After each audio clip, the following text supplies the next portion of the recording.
Aufzeichnen. Also nochmals herzlich willkommen an alle, die dabei sind. Sehr schön, dass ihr euch so zahlreich angemeldet habt. Ihr habt ja bereits schon gesehen, heute geht es um das Thema Business-Aufträge. Und bei den Fragen im Vornherein habe ich schon gesehen, dass das ein heißes Thema ist. Und es wird vor allem darum gehen, wie bekomme ich Jobs oder Business-Aufträge, für die ich gerne morgens aufstehe, anstatt dass ich mich um durchschnittliche Jobs oder Aufträge bemühen muss.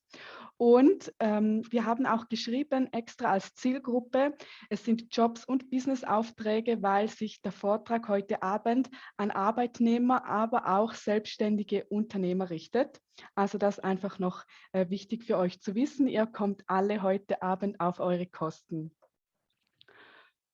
Und ich bin Sarah und ich habe hier geschrieben, let's have a date mit Sarah. Das hat einen Grund, weil ich habe nämlich Date Yourself gegründet. Das ist meine eigene Firma, aber da erfährt ihr später gleich noch mehr dazu.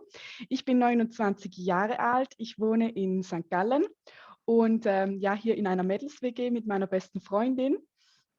Und was mache ich grundsätzlich? Ich bin Ermutigerin von jungen Menschen und arbeite vor allem mit Personen zusammen, die sagen, ich möchte endlich finden, was beruflich zu mir passt. Und heute zeige ich euch einfach einen kleinen Ausschnitt aus meinem Programm, das Date Your Work heißt. Und ich bin jetzt seit 2018, würde ich sagen, bin ich so Teilzeit digitale Nomadin, weil ich wohne zwar in der Schweiz, hier habe ich meinen Hauptwohnsitz, aber bin immer wieder unterwegs. Ich habe hier extra ein Foto rausgesucht, wo ich unterwegs war. Das war nämlich in Italien. Und ja, die letzten Jahre war ich in Kanada, dann war ich in einigen Ländern in Südamerika. Und ja, jetzt gerade letztens war ich 3 Monate wieder in Kroatien und habe dort das sehr genossen. Und ich finde das einfach schön, dass ich mittlerweile meinen Laptop nehmen kann, mein Telefon und einfach eine gute Internetverbindung brauche und dass ich einfach von unterwegs arbeiten kann. Und ich möchte heute eigentlich so eine Botschaft rüberbringen. Das Leben ist zu kurz für durchschnittliche oder langweilige Jobs oder Aufträge. Und ja, das möchte ich so als Motto mitnehmen. Und ja, jetzt bin ich mal gespannt, ja, ob ihr heute überhaupt die richtige Zielgruppe für mich seid. Weil ich habe mal so ein paar Probleme zusammengeschrieben. Und ich würde euch einfach bitten, dass ihr da mal in den Chat schreibt, ob ihr das kennt. Ihr könnt einfach Ja reinschreiben. Und zwar, wenn ihr selbstständige Unternehmer seid, kennt ihr das vielleicht, dass ihr keine Aufträge oder nicht genug Aufträge bekommt. Wenn ihr angestellt seid, dann denkt ihr vielleicht, ja, irgendwie könnte ich mich ja schon auf viele Jobs bewerben, aber es gibt irgendwie keine Jobs, die mich wirklich interessieren. Oder was auf beide zutreffen kann, dass man vielleicht einfach gar nicht so weiß, ja, was passt überhaupt zu mir? Ich habe mal irgendwas gelernt, ich habe eine Ausbildung gemacht, aber eigentlich weiß ich gar nicht so richtig, was beruflich zu mir passt. Schreibt gerne mal in den Chat rein.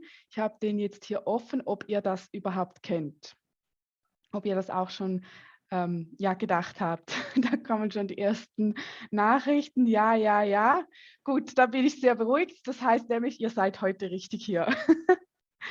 Und da ich ja mit vielen jungen Menschen zusammenarbeite, kommen auch immer wieder so ja die bekannten Einwände. Und das ist einfach, ja, so fühlt sich das halt einfach anstrengend an mit dem Arbeitsleben. Und viele sagen, ja, ich habe halt kein Vitamin B, ich habe kein Beziehungsnetz oder ich habe nicht die Familie, die mir da jetzt so ein Beziehungsnetz zur Verfügung stellen kann. Vielleicht auch ein schlechter Lebenslauf, wenn man sagt, ja, wir hatten halt nicht so viel Geld, ich konnte zum Beispiel nicht studieren gehen oder ich wünsche mir zwar ja eine Weiterbildung, aber ich kann es mir momentan nicht leisten und vielleicht auch schlechte Noten, wenn man in der Schule nicht so gut war und wenn dann einfach der Lebenslauf ja nicht so gut ist. Oder was auch sehr viele sagen, ja, ich bin halt einfach schüchtern und das hilft mir nicht gerade, dass ich bessere oder neue Jobs bekomme. Oder viel auch bei Unternehmern, die sagen, ja, es ist halt so anstrengend, neue Kunden zu suchen, weil ich bin jetzt nicht gerade die Person, die da immer mit anderen spricht, die immer neue Menschen kennenlernt. Und ja, da wollte ich auch mal fragen, kennt ihr das? Auch hier gerne könnt ihr reinschreiben. Jetzt sehe ich gerade noch, Lorenz hat noch geschrieben, manchmal nicht die passenden Aufträge. Ja, genau, das kann natürlich auch sein, dass es nicht die passenden Aufträge sind, wenn man Anfragen bekommt. Und Ila schreibt, ich bin schon eher introvertiert. Ja, das sehen wir nachher, aber da komme ich noch dazu, dass das eigentlich gar kein Problem ist, sondern es kann auch ein Vorteil sein. Und ja, wenn man so darüber nachdenkt, wie das ganze Jobleben so aussieht, dann ist es halt manchmal so, dass man sich einfach unruhig fühlt. Ich habe auch schon gehört, ja, ich wälze mich am Morgen immer im Bett und eigentlich habe ich irgendwie so gar keine Lust auf Montage. Eigentlich freue ich mich irgendwie aufs Wochenende, wenn man sich so ein bisschen unruhig fühlt oder wenn man ja halt gerade so keine Jobs oder Aufträge bekommt, dann ist natürlich auch das ganze Thema wegen den Finanzen, das kann einen natürlich sehr, sehr stressen. Also dann kommt der ganze Stress noch dazu. Dann vielleicht fühlt man sich auch einfach doof, so bin ich eigentlich der Einzige, der immer unzufrieden ist mit der Arbeit oder bin ich der Einzige, der immer mehr will und ja nicht so ja, sich einfach mit was Durchschnittlichem zufrieden geben kann. Und heute geht es ja genau darum, dass wir ja, dass das Leben eben zu kurz ist für durchschnittliche Jobs. Und es kann auch sein, gerade wenn man oder vor allem, wenn man so mit Freunden, Bekannten oder der Familie spricht, wenn es um den Job geht, dass man sich einfach unverstanden fühlt. Man hat große Träume und dann spricht man die aus und dann ja, bekommt man einfach irgendwie so, ja, du bist ein Träumer oder wäre ja easy, wenn es so einfach wäre. Also das ja, können alles so Gefühle sein, ja, die halt irgendwie nicht so cool sind, wenn es um den Job geht. Und ich finde es halt einfach schade, weil wir verbringen so viel Zeit mit der Arbeit und das sollte einfach Freude machen. Und jetzt ist es ja logisch, unser Ziel ist es, wir wollen Jobs oder Aufträge bekommen. Das ist logisch. Aber die Frage ist auch, und die möchte ich euch einfach mal mitgeben, so auf den Weg geben, das könnt ihr für euch selbst auch aufschreiben, wie sollte denn der Job oder der Auftrag sein? Lorenz hat vorhin reingeschrieben, ja, manchmal sind es nicht die passenden Aufträge, wenn man Anfragen bekommt. Und dann möchte ich einfach zurück die Frage stellen, ja, was sind denn für dich passende Aufträge? Und zum Beispiel ist es so, cool wäre ja, wenn es leicht wäre, Jobs zu kriegen oder Aufträge zu bekommen. Mühsam ist es, wenn man immer Kunden oder Jobs suchen muss. Schön wäre auch, wenn die Jobs und die Aufträge interessant wären, also wenn wir nicht gelangweilt sind den ganzen Tag bei der Arbeit. Was für mich zum Beispiel immer sehr wichtig war, ist, dass der Job sinnvoll ist. Also egal, was für eine Arbeit die ich mache, dass das einfach Sinn macht. Weil wenn es sinnlos ist, dann denke ich mir, ja, das macht vielleicht für jemand anderen mehr Freude wie jetzt für mich. Ich denke, gerade so in der letzten Zeit ist es auch wichtig geworden, dass es sicher ist, also dass es eine sichere Arbeit ist, gerade auch so auf den Hinblick zu den Finanzen. Und was auch schön ist, wenn es längerfristig anhält. Egal, ob das jetzt Job oder Aufträge sind. Ich hatte zum Beispiel mal eine Kundin, die war immer im Stundenlohn angestellt und die hat mir mal gesagt, ja, weißt du, manchmal habe ich gar keine Stunden, manchmal habe ich extrem viele Stunden und es ist immer so eine Unsicherheit da und es wäre schön, wenn ich halt mal längerfristig etwas hätte. Und ja, die Frage möchte ich euch einfach mal mitgeben. Ja, wenn ihr denkt, so meine Arbeit passt nicht, wie müsste denn die Arbeit für euch sein? Und ja, das hört sich jetzt alles cool an, was ich da gesagt habe. Aber ich denke, der ein oder andere von euch, der kennt sicher auch solche Konversationen. Das wäre jetzt mal für die Arbeitnehmer. Vielleicht kennst du das von dir, dass du sagst, ich habe keine Lust mehr, mich auf langweilige oder durchschnittliche Jobs zu bewerben. Ich möchte einfach einen Job, der mir Freude macht und für den ich gerne morgens aufstehe. Und dann kommt zu 1000% irgendjemand, der sagt, ja, du kannst ja immer noch weiterschauen, aber Hauptsache, du hast einen Job. Das ist sicher und alles andere ist eh Träumerei, aber schau zuerst mal, dass du irgendeinen Job hast. Dann sitzt man da und denkt sich so, ja, super. Aber wenn ich das bis 65 machen muss, dann macht es halt auch nicht so Spaß. Oder die von euch, die selbstständige Unternehmer sind, die denken sich, ich habe keine Lust mehr, die ganze Zeit so mühsam Kunden zu suchen. Ich wünschte mir eigentlich, dass die Kunden mich finden und automatisch auf mich zukommen. Und auch dann hört man immer wieder, das ist Wunschdenken, das geht so nicht. Du musst regelmäßig auf Social Media präsent sein. Du solltest nicht nur Marketingstrategien anwenden, sondern am besten auch die aktuellsten Marketingstrategien und die verändern sich ja immer wieder. Und ja, wie soll das jetzt alles leichter gehen? Wir haben unsere Wünsche und eigentlich möchten wir auch, dass die Wünsche, dass es ein bisschen leichter geht im Arbeitsleben, dass die halt einfach auch in Erfüllung gehen. Und ich habe euch darum heute einfach 3 Wahrheiten mitgebracht und von denen möchte ich euch jetzt mal erzählen. Und zwar, der erste Schritt ist, und hier kommen wir eben zu diesem Date Yourself. Und was ist hier das Ziel vom Date Yourself, vom ersten Schritt? Und zwar ist das die natürliche Anziehungskraft. Aber was wir normalerweise tun, ist, wir geben, also bei Jobs und Aufträge, da gehen wir so faule Kompromisse ein. Meistens gehen wir faule Kompromisse ein, weil wir denken, ja, mit dem Lohn bin ich jetzt nicht so ganz einverstanden oder mit dem Preis, den ich dafür bekomme. Oder es sind dann eben Aufgaben, die eigentlich gar nicht so zu uns passen, wo wir denken, ja, okay, dann nehme ich halt das kleinste Übel. Das wäre nämlich das Nächste, was wir tun. Und was auch ganz viele immer noch denken, Arbeit muss halt so richtig hart und anstrengend sein. Und wir bemühen uns eigentlich die ganze Zeit. Obwohl wir uns wünschen, dass es leichter geht, denken wir immer, wir müssen uns bemühen. Und das ist halt mühsam. Und jetzt kommen wir zur ersten Wahrheit. Und zwar die erste Wahrheit ist, entscheide dich dafür, dass du nur noch das tust, was wirklich zu dir passt und eben zum Beispiel auch passende Aufträge oder Anfragen dann annimmst. Und du wirst ganz natürlich dann die richtigen Jobs und Kunden anziehen. Was kann man sagen, ist so die göttliche Sichtweise. Erkenne deinen Ruf und wie wertvoll dieser ist. Weil es wird ja jetzt momentan überall von Berufung gesprochen und das heißt eigentlich nichts anderes wie, wofür fühle ich mich eigentlich berufen und weiß ich überhaupt, wie wertvoll das meine Arbeit ist. Und eigentlich, wir sind immer so in dieser Selbstsklaverei. Also wir denken, es muss hart sein, es muss mühsam sein, wir müssen richtig streng dafür arbeiten, damit wir irgendwie zu Jobs kommen und das ist einfach gar nicht so. Und das geht einfach nicht zusammen. Und wie könnte es denn besser sein?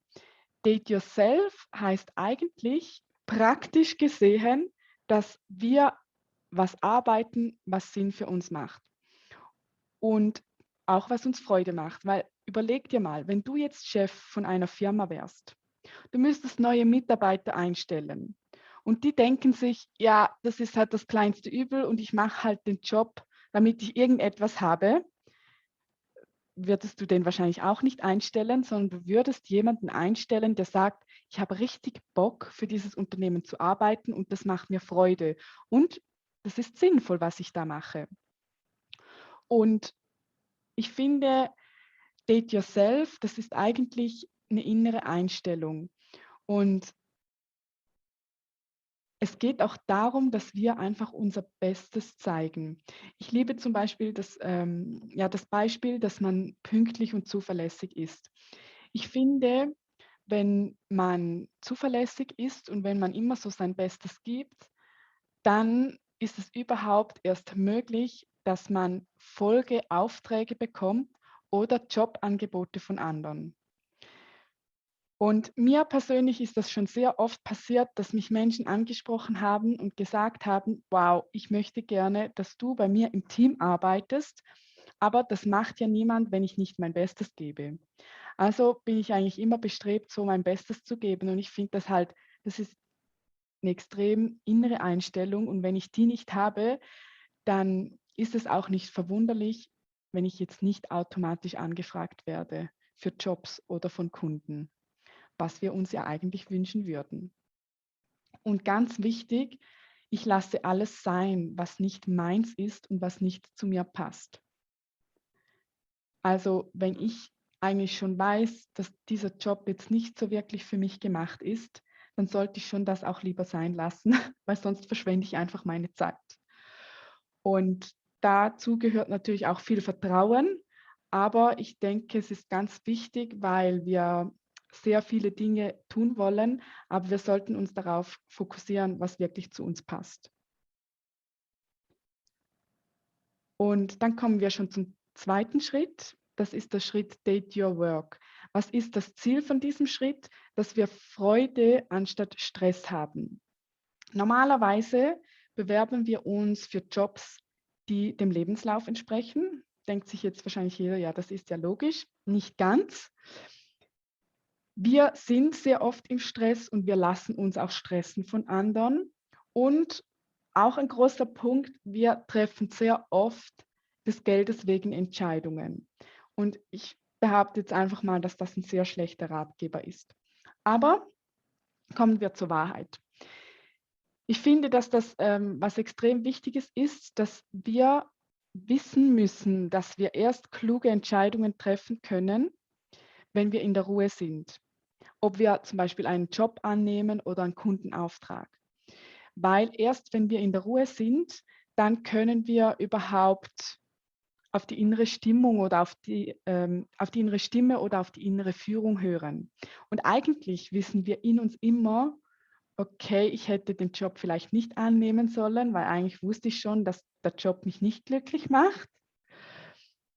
Und wir machen es aber trotzdem.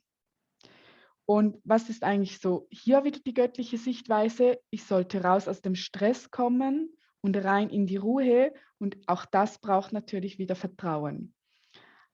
Aber wenn wir zurückdenken an alle unsere Entscheidungen, die wir getroffen haben, was für Jobs wir machen und welche Kundenaufträge wir annehmen, und es hat sich nicht so gut herausgestellt, wussten wir eigentlich schon in dem Moment, wo wir uns dafür entschieden haben, dass es nicht die richtige Entscheidung ist. Also von daher sehr clever, wenn wir vorher zuerst in die Ruhe kommen.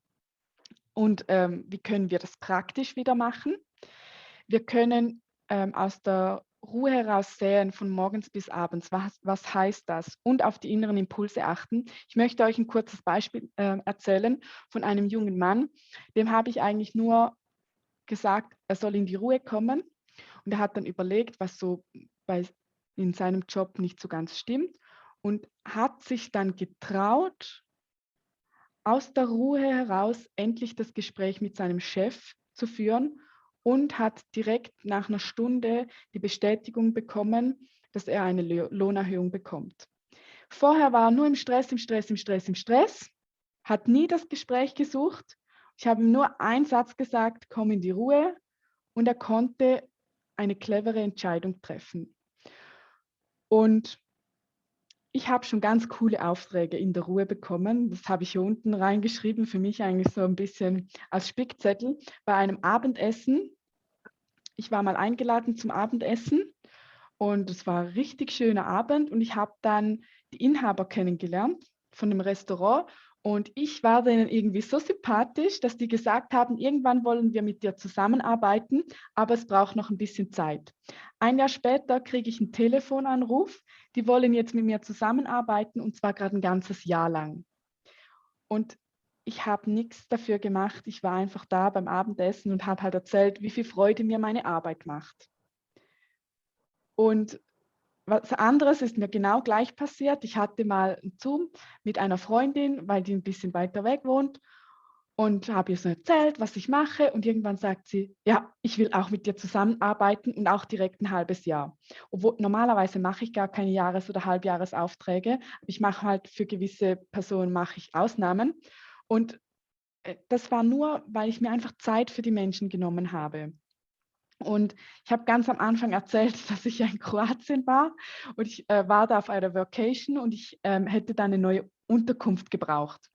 Und es war Hochsaison, alles war ausgebucht und ich habe überall im Internet gesucht und gesucht und gesucht und aber habe nichts gefunden. Und dann habe ich auch von lieben Freunden wieder mal den Hinweis bekommen, Sarah, komm in die Ruhe. Gut, habe ich einen Tag lang gemacht. Ich bin in die Ruhe gegangen.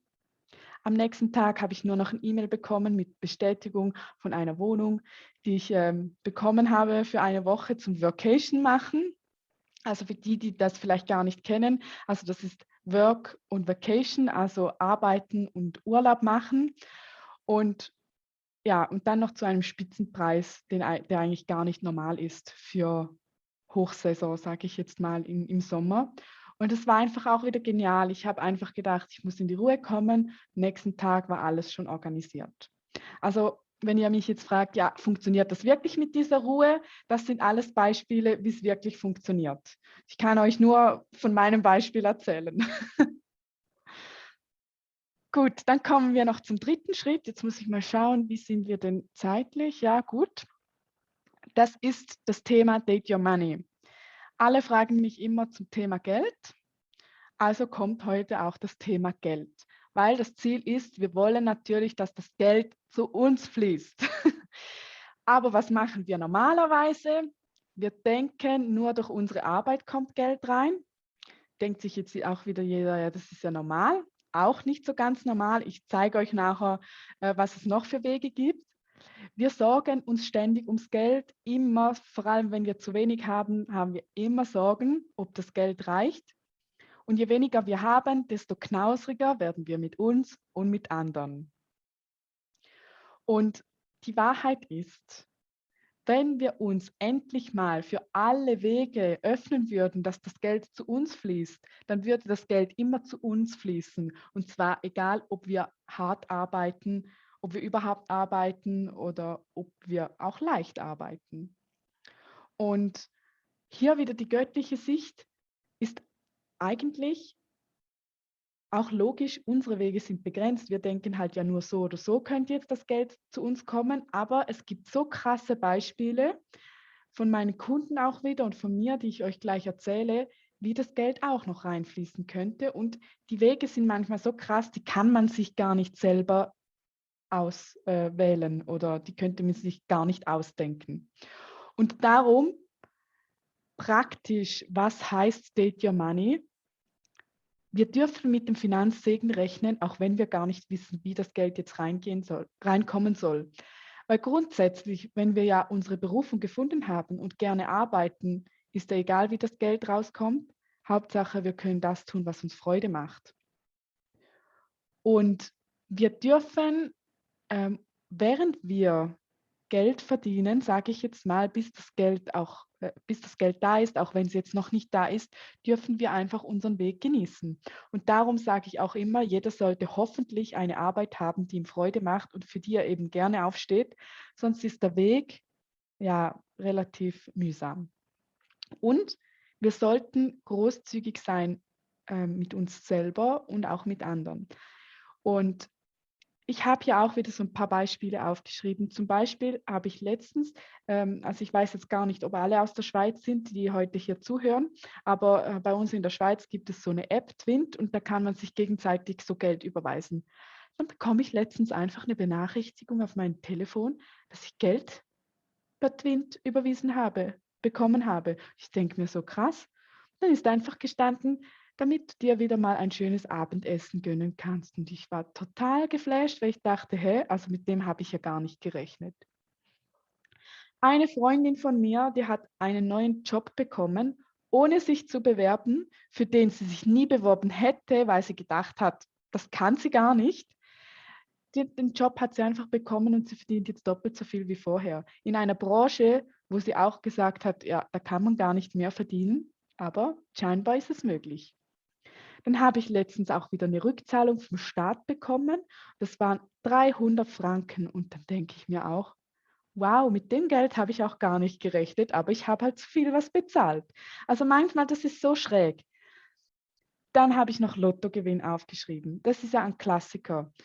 Von einer Freundin, die Mutter hat Lotto gespielt und sie, die Freundin von mir, hat die ganze Zeit Geldsorgen gehabt. Dann hat sie gelernt, das Geld loszulassen. Dann gewinnt ihre Mutter im Lotto und sie kriegt von ihrer Mutter Geld. Also das Wer denkt sich bitte sowas aus? Das kann man, also das kann man sich nicht ausdenken. Dann habe ich 2018, wo ich da in Südamerika war ich auf einer Kreuzfahrt. Die habe ich auch geschenkt bekommen. Ich musste nur einen Teil bezahlen, was so Flug und so war. Und den Rest habe ich einfach bekommen. Eigentlich wäre ich gar nie auf eine Kreuzfahrt gegangen, aber ich habe das halt einfach geschenkt bekommen. Dann dachte ich mir, ja, das ist ja auch wahnsinnig und habe sehr viele Länder gesehen, was auch richtig cool war. Dann hatte ich letztens noch von einer Family, habe ich eine ganze Woche einen Hotelaufenthalt geschenkt bekommen. Also ich wünsche mir gar nicht solche Sachen, aber es passiert einfach. Also wenn jemand von euch hier ist und sich schon lange Urlaub wünscht und weiß aber nicht, wie er sich das leisten kann, loslassen, mit jedem Finanzsegen rechnen und egal wie es zu dir fließt, es kann alles passieren. Und ich möchte noch so eine Finanzstrategie von mir teilen, ein Zehntel. Das habe ich hier unten reingeschrieben. Ich weiß nicht, ob das jemand schon von euch kennt, aber es gibt auch das göttliche Prinzip, dass man einfach ein Zehntel von seinem Einkommen wieder in das göttliche Reich, sage ich jetzt mal, gibt. Oder dass man halt einfach, für mich heißt das einfach, ich unterstütze Menschen, die ich gerne mag oder Projekte, die ich cool finde. Und das heißt, ein Zehntel meiner Monatseinnahmen, die verteile ich einfach auf Menschen, die ich gerne habe oder jemandem, wo ich eine Freude machen kann oder Projekte oder Vereine, Mitgliederbeiträge bezahle ich damit. Und jetzt denken sich vielleicht einige, ja, ein Zehntel spenden, mit was denn? Ich habe gar kein Geld über. Aber der Clou am Ganzen vom Zehntelspenden ist eigentlich, dass es der erste Teil, der erste Zehntelteil ist und nicht der letzte, der am Schluss noch übrig bleibt. Also eigentlich sollte das immer so die erste Priorität haben. Und ich kann euch nur sagen, seit ich das mache, passieren mir solche Dinge, die ich hier ja, jetzt aufgeschrieben habe. Also wenn ihr euch fragt, könnte das bei mir auch funktionieren? Ich kann nur sagen, probiert es mal aus. Bei mir funktioniert dieses Prinzip. Und was ich eigentlich für euch so möchte, ich mag keine Vorträge, wo man dann denkt, ja, das war jetzt schön, aber ich kann so gar nichts mitnehmen. Das möchte ich nicht, sondern ich habe gedacht, das wäre vielleicht eine Idee für euch, dass ihr einfach eine dieser Wahrheiten für euch mitnimmt. Es ist eigentlich egal welche, es kommt auch nicht dran, ob es jetzt die erste, zweite oder dritte ist. Die Reihenfolge ist egal, aber dass ihr für euch eine Wahrheit mitnimmt und dass ihr mal auf eine andere Art meditiert, nämlich dass ihr über diese Wahrheit meditiert. Also das kann zum Beispiel sein, dass ihr einfach eine dieser Wahrheiten mitnimmt und eine Woche darüber nachdenkt, was das für euch und euer Leben bedeutet. Was ihr vielleicht bis jetzt gemacht habt, was ihr anders vielleicht zukünftig machen könntet. Oder vielleicht habe ich irgendwelche Ideen euch heute gesagt, wo ihr gedacht, ja, das will ich auch unbedingt ausprobieren. Dann ist das eine Form, ja, wie ihr wirklich eine Woche lang über eine Wahrheit jeweils meditieren könnt und einfach das mal ausprobiert. Und wenn sich etwas bei euch tut, dann bin ich sehr froh, wenn ihr mich das dann wissen lässt, weil ja, es ist sehr oft so, dass wenn ich jemandem irgendwas sage, dass die Personen, also das ist eine Stärke einfach von allen Menschen, mit denen ich zusammenarbeite, dass die direkt umsetzen und sie sehr schnell was tut. Und zum Beispiel, also ich würde sagen, 80% meiner Kunden, die mit mir zusammenarbeiten, die bezahlen natürlich auch einen Preis, aber am Ende dieser Frist, wo sie mit mir zusammengearbeitet haben, haben die immer das Kursgeld, was sie bei mir bezahlt haben, schon wieder drin. Und das fasziniert mich immer wieder und dann denke ich, ja, das war jetzt cool, die haben in mich investiert, aber haben eigentlich das, was sie für sich selber investiert haben, schon wieder ja, manchmal sogar dreifach reingeholt oder vierfach oder fünffach. Ich glaube, das höchste war fünffach, dass jemand schon einen Geldfluss hatte, der sehr viel größer war wie vorher. Und ja, es gibt natürlich die Möglichkeit, auch mit mir zusammenzuarbeiten, wenn ihr jetzt denkt, ja, das sind coole Beispiele gewesen von meinen Kunden und das hättet ihr auch gerne. Das war jetzt heute nur ein Mini-Einblick. dann könnt ihr natürlich sehr gerne mit mir zusammenarbeiten. Also ich habe eben dieses Programm Date Your Work. Das ist ein 4-Monate-Programm und das sind 3 Module plus ein Bonusmodul. Also das Modul 1, da geht es um dieses Thema Date Yourself, vor allem das Selbstbewusstsein aufzubauen. Dann Modul 2, da gibt es in Date Your Work gibt's ein Job-Upgrade. Also das ist für alle, die sagen, ja, ich möchte meinen Job wechseln, aber ich weiß nicht wie, ich weiß nicht was. Oder sogar einige, die mit mir zusammenarbeiten, die sagen natürlich auch, sie sind schon selbstständig oder sie möchten selbstständig werden und gehen da ihre ersten Schritte. Und dann ganz klar Modul 3, Date Your Money, Geld. Das ist immer das heiß favorisierte Thema. Und dann gibt es einfach noch einen Bonus, das ist eigentlich für alle freiwillig, die sagen, ja, Gott interessiert mich, aber ich weiß nicht so viel über Gott. Das hört sich spannend an. Dann gibt es einfach das Bonusmodul Date Your Gott und da erzähle ich einfach so ein bisschen, ja, wie das Ganze mit Gott so funktioniert. Das ist einfach noch eine zusätzliche Hilfe, die man sich in sein Leben holen kann. Und genau, der Preis für die 4 Monate ist einfach 2.500 Franken. Und ich habe mir gedacht, also für alle, die heute live dabei sind, die könnten mich auch gerne anschreiben und den Rabatt einfordern bei mir, also 300 Franken. Das möchte ich euch einfach so als Geschenk geben für die, die heute sagen, ja, das hat mir voll gefallen und die, die live dabei waren, die können mir gerne schreiben und euch möchte ich einfach einen Rabatt geben von 300 Franken. Und ja, wie gesagt, also die meisten, die investieren das Geld in sich selber. Und ja, es kann echt möglich sein, dass man einfach das Geld, was man in sich investiert, dass man das am Ende der 4 Monate einfach schon wieder drin hat. Und das wünsche ich natürlich jedem. Also das ist schon mein Ziel auch. Und wer jetzt sagt, nee, also so eine lange Begleitung möchte ich nicht, aber ich möchte trotzdem etwas weiteres von der Sarah gerne kennenlernen, dann bin ich gerade ein Kritiknothelfer am Ausarbeiten. Das ist ein PDF, was es geben wird mit 10 Kritiken, die man immer wieder hört vom Umfeld, wenn es so um die Berufswahl geht. Und ich habe da einfach pro Kritik 3 Antwortmöglichkeiten zusammengefasst, wo man einfach so locker und schlagfertig was zurücksagen kann, weil manchmal gerade so vom Umfeld und von der Family kriegt man Kritik und dann ist man so klein mit Hut und denkt sich, ja, hätte ich doch nur nichts gesagt. Eigentlich würde ich gerne mal ja was zurücksagen und mich nicht jedes Mal von Kritik so unterkriegen lassen. Und ja, dann wäre das auf jeden Fall das Richtige. Und das kostet, ich habe es noch gar nicht veröffentlicht, weil ich es erst mit meinen Testlesern noch am Fertigstellen bin. Also das wird so ungefähr so 30 Franken wird das sein, das PDF. Ja, wie könnt ihr mich finden? Also ihr könnt gerne das für euch auch abfotografieren, wenn ihr möchtet. Ihr findet mich natürlich auf Instagram, Date Yourself heiße ich da. In Facebook könnt ihr mich sehr gerne adden oder mir einfach eine E-Mail schreiben, auch wenn ihr dann die jetzt nicht live dabei sind und sich das vielleicht noch nachhören, die können mir natürlich auch noch Fragen stellen per E-Mail. Und was ich einfach noch erwähnen wollte, die Illustrationen, die ihr heute Abend da von mir gesehen habt, die habe ich von Susan erstellen lassen. Falls ihr auch folgen möchtet, dann wäre das noch ihr Instagram-Name. Und ja, ich möchte eigentlich wirklich den heutigen Abend abschließen, bevor wir in die Fragerunde starten, dass du nie vergessen darfst, dass das Leben zu kurz ist für durchschnittliche Jobs, Aufträge. Ich hoffe, dass jeder von euch eine Arbeit hat, was er echt denkt, wow, ich stehe gerne am Morgen auf.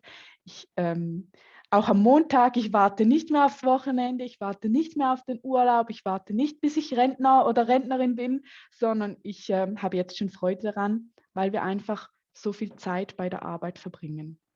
Und ja, danke euch fürs Zuhören und ich freue mich jetzt auf die Fragerunde. Und jetzt stoppe ich erstmal hier die Aufnahme.